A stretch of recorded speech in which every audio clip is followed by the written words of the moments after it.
Bonjour. André Thor, vous êtes directeur de recherche INRAE, vous êtes président de la European, aidez-moi, Regional Science Association, qu'on appelle l'ERSA aussi. L'ERSA, European Regional Science Association. Vous venez de produire, avec Sébastien Bourdin, un article dans le Journal of Regional Science, qui est absolument passionnant, puisque vous rapprochez la crise des Gilets jaunes et la structuration des votes électoraux, et en particulier vous intéressez à savoir si les Gilets jaunes, quelle est leur relation avec le vote Rassemblement national ou France insoumise. Quels sont vos résultats? Dites-nous tout. L'idée, c'était de savoir si une hypothèse ou un discours qu'on a souvent entendu, à savoir les Gilets jaunes, c'est la même chose que le vote extrême, en particulier que le Rassemblement national, voire LFI. Est-ce que cette idée est valable? Est-ce que cette idée est vraie? Et donc, on a essayé de tester ça à partir d'un côté des votes à l'élection présidentielle pour Marine Le Pen et Jean-Luc Mélenchon, donc parti populiste, si je puis dire, et de l'autre côté, les lieux dans lesquels se sont faits les réunions du grand débat et où les Gilets jaunes avaient été extrêmement présents. Et donc, à partir de ça, on a croisé et on a regardé, est-ce que c'est les mêmes? Est-ce que finalement les Gilets jaunes se trouvent dans les fiefs du Rassemblement national ou de LFI? La réponse, elle est très simple, c'est non. Donc c'est pas pareil. Ça ne veut pas dire qu'il n'y a pas des ressemblances ni du tuilage, mais c'est différent. Et ces trois populations qui sont bien différentes. D'un côté, on a le Rassemblement national qui est surtout dans les zones rurales, dans les zones de déprise industrielle et où les personnes finalement sont sensibles à des questions d'immigration, avec une peur de l'étranger en particulier, et dans une logique de déclassement, avec des populations, je dirais, avec un niveau socio-professionnel peu élevé. LFI, c'est complètement à l'opposé, ils sont dans les villes, et plutôt des gens aisés, qui sont habitués à vivre avec les populations immigrées en banlieue, et qui ont un niveau de diplôme relativement élevé, mais qui ne sont pas satisfaits de leur situation.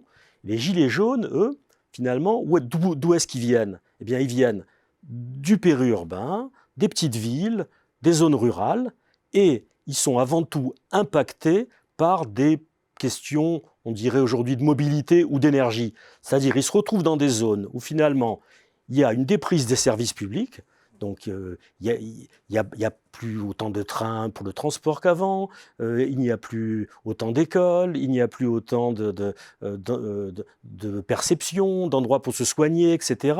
Ils sont obligés de se déplacer. Ça leur coûte cher, aussi bien pour leur déplacement personnel que pour leur déplacement professionnel. Donc il n'est pas étonnant qu'ils aient une surréaction à une question de hausse de prix de l'énergie ou de limitation des vitesses sur les routes ou les autoroutes. Donc ils sont super réactifs à cette dimension-là.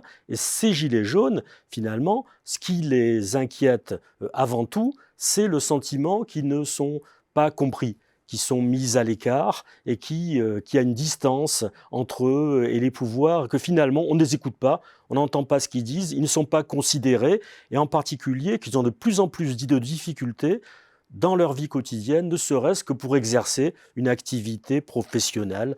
Rien que ça, c'est extrêmement difficile pour toutes les questions qu'on vient de voir. Vous êtes un grand spécialiste de l'économie de la proximité.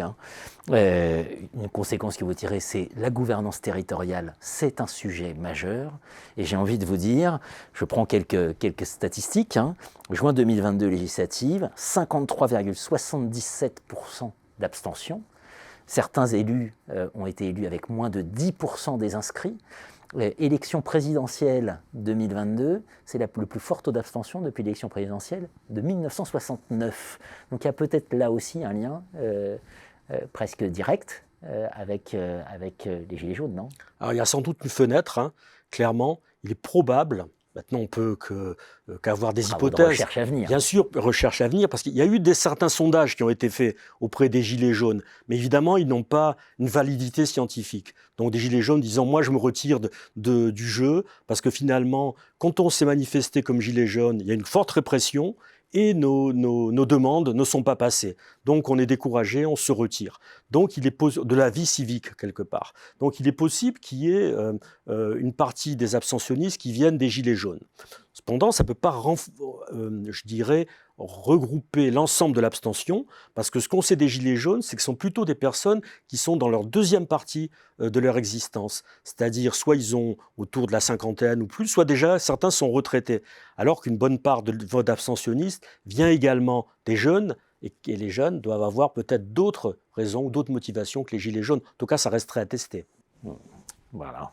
Donc le politique s'intéresse un peu à la recherche pour prendre des décisions et analyser la situation. Merci beaucoup, André Thor. Merci à vous.